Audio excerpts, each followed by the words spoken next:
Can you hear me? Someone's locked us in this abandoned cabin in the woods, which on second thought was a horrible idea going in the first place, but we really need help getting out of here. There's a very vague and obscure threat on our lives, and we're not entirely sure what's gonna happen to us if we don't get out of here, but if anyone's getting this message, please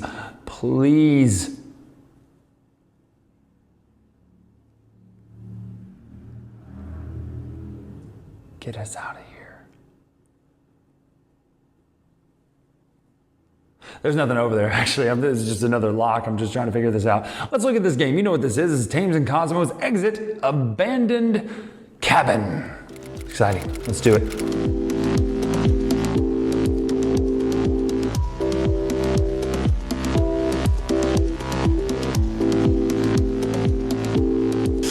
Here's the problem. You know as well as I do, I can't tell you a whole lot about this game because there's a time stories feel to it. And what I mean by that is there's a deck of cards in here, and I can't show you any of the cards because some of them have riddles and some of them have answers. However, the good thing is they're two-sided, so front and back, versus the art and time stories where you can't show any of that. This does have a side that you can look at, and it's not a big deal. This is cool. This is a wheel. It's already pre-assembled, by the way, which is nice. This is your decoder wheel. You say, why would I have a decoder wheel in a lost, abandoned cabin? Ironically, the rules explain that in the opening scroll here. First, before you play these games, read the instructions. There's 3 right now, a mad scientist lab or something, the Pharaoh's tomb. I'm going to be looking at both of these as well, but this one is the abandoned cabin. We tried it today, and let me just forewarn you, we felt a little stupid at first. I'm not going to lie. Because here, we'll talk about that in a minute. Don't let me forget. Can't, but obviously I'll try not to remember to forget. The opening scroll tells you what's going on. Here's what happened to you. Here's the rules for how to play. These are important, and they're a little tricky at first to pay attention to and to grasp because it gives you a lot of information in a way that you need to know. And we'll talk about this particular set of rules right here. It's not so much a rule, it's just a kind of an explanation of what to do. And that's it.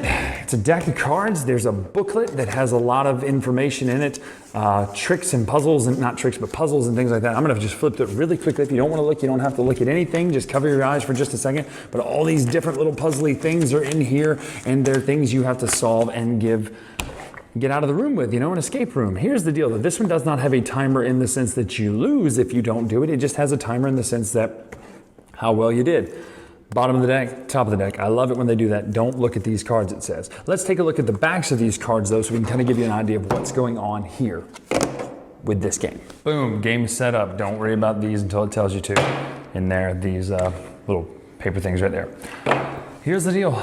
These are laid out just like I wanted to lay them out. There's no specific order. The way these work are that these are the different puzzles. As you see on the wheel here, each puzzle has a different symbol, right? And the way the wheel works is when you think you've got the circle puzzle solved, for instance, you say, okay, let's say it's 760. I am just totally making that up, by the way.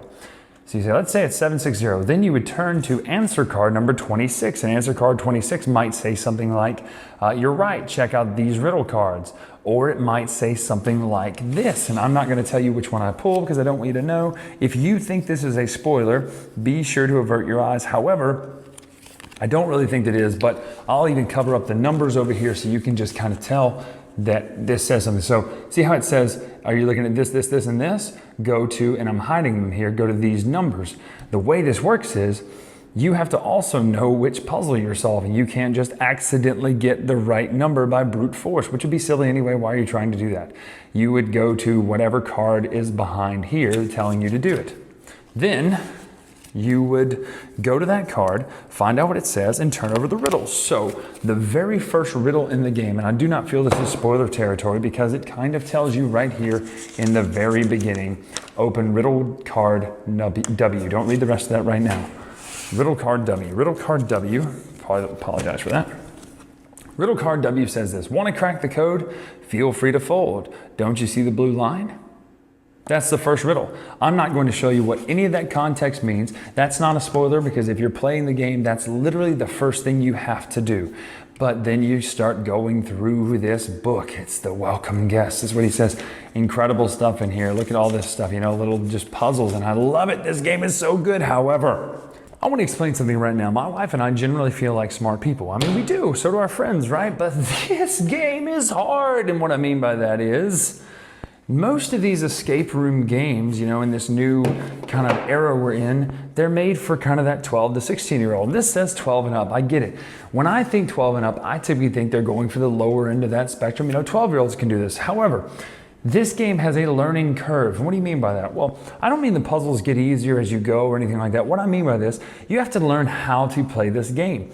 The way the riddles are written, it tells you, you need to do this and this and this. Well, because you're not in an actual room, an actual escape room, you can't do certain things. So you have to implement it different ways. And this game doesn't come out and tell you, hey, do this. And I'm not even going to tell you any kind of verbs here because I don't want you to think that I'm ruining it for you because I played this. And I loved this, by the way. This is my favorite of the whole escape room experiences so far. This is great. I cannot wait to play the other two. But here's the thing. It takes a minute. And now that we know how to play these riddles, kind of how to solve them, and I'm not saying that we're going to be better at them or anything like that, but I know what some information might be looking for. I know, for instance, if you miss it, these are colors too. How funny. That's dumb of me, I know. But there are certain things that it's really hard to explain until you open this up and really try it to see what I'm talking about. First, you may not know that a certain puzzle goes with another puzzle or a certain clue goes with this clue until you kind of get in the rhythm. And by the time you solve the second or third puzzle, you go, okay, I got this. I'm in the rhythm, and it gets really smooth. And then you hit a brick and you feel so angry.